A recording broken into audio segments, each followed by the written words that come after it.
Engine চালিত van হারিয়ে দিশেহারা হওয়া রিজাউল ইসলামের মুখে আবারও হাসি ফুটেছে। নতুন ভ্যান পেয়ে এখন উচ্ছ্বাসিত তিনি। এখন এই ভ্যানটি কি বলে আব্বা আই করলে বাড়ি সংসার চালাতে পারবা না, আমরা দুটো খাইতে পারবা না। তাই ভ্যানটা পেয়ে অনেক খুশি, আলহামদুলিল্লাহ।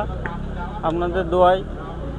এখন ছেলেটা দেখা যাচ্ছে ছোটো, আম্মু তো অসুস্থ, খাটতে পারিনি। তো দুই বাপ্পিটা আছে, আমি একসময় চালাই, ছোট সন্তানটাও একসময় চালাই, মাঝে সাঝে ইতি করে দিনটা চলে টুকটাক। কি বলবো, যদি সে আপনারা সহযোগিতা করি, যদি তার পড়াশোনার দায়িত্ব একটু দেন, স্কুলে পড়বে, আপনারা আমাদের দিক থেকে একটু সহযোগিতা করলেন।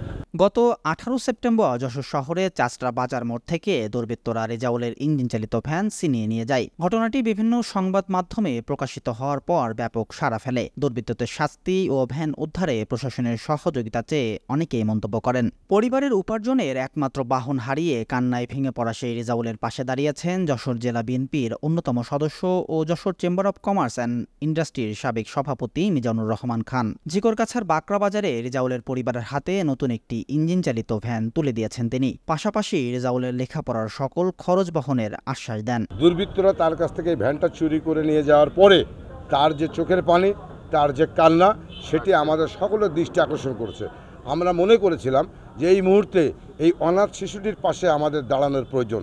সেই কারণে আপনারা জানেন যে আমাদের ভারপ্রাপ্ত চেয়ারম্যান জনাব তারেক রহমান, আমাদের খুলনা বিভাগীয় সাংগঠনিক সম্পাদক জনাব অনিন্দুল ইসলাম অমিত সহ আমরা এই অঞ্চলে যারা তরিকুল ইসলামের হাত ধরে, প্রয়াত নেতা তরিকুল ইসলামের হাত ধরে যারা রাজনীতি করে এসেছি, আমরা একটি শিক্ষা নিয়ে এসেছি, সেটা হচ্ছে মানবতার জন্য মানুষের পাশে দাঁড়াতে হবে।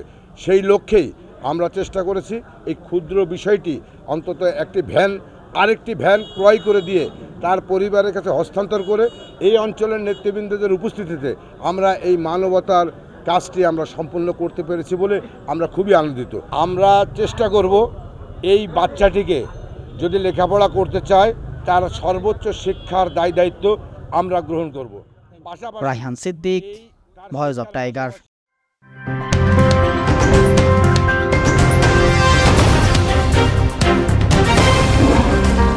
Voice of Tiger.